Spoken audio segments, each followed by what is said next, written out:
برحب بكل متابعيني وحبايبي في كل مكان. سهرة رياضية جديدة مع أخوك وحبيبك يوسف أحمد. ما تنساش طبعا دعمك ليا باللايك الجميل، ولو انت ما عملتش فولو انزل اعمل فولو دلوقتي حالا بلا فعلا عشان يوصلك كل جديد مع اخوك وحبيبك يوسف.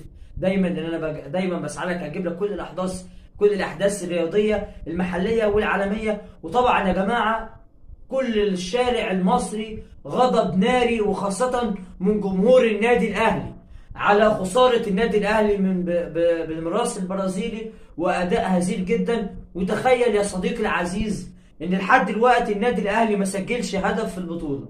تخيل، مش ممكن تلعب مباراة عظيمة قدام انتر ميامي وما تسجلش بعد ما انت عملت مباراة كبيرة وتخسر من بالميراث البرازيلي في حاله بصراحه سيئه جدا، عكس التيار زي ما بيقولوا، عكس المتوقع تماما.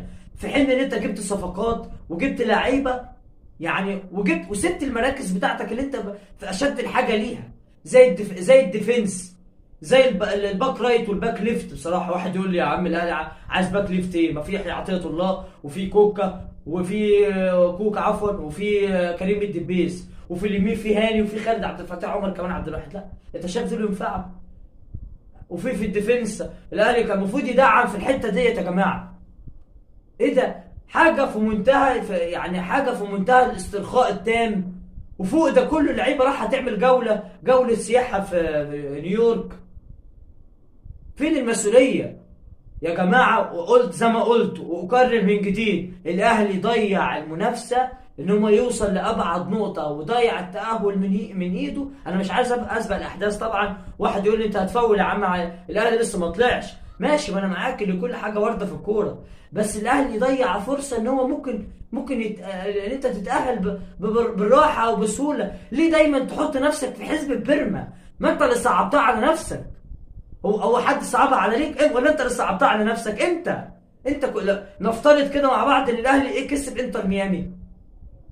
نفترض مع بعض ان الاهلي كسب انتر ميامي، كان ايه الحال؟ كان معاك هيبقى معاك 3 نقط. خسرت من بالميراس مش مشكله، عندك بورتو، عندك مباراه، تعادلت او كسبت ممكن تعدي. لكن ليه تزنق نفسك؟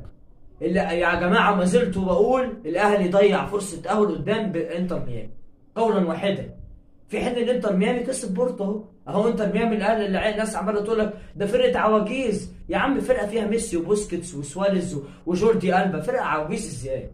هو دول مش لعبوا في اكبر انديه في العالم، وخدوا كاس العالم وخدوا دوريات وخدوا بطولات؟ انت بتقلل منهم بناء على ايه؟ ومعلش انا مع احترامي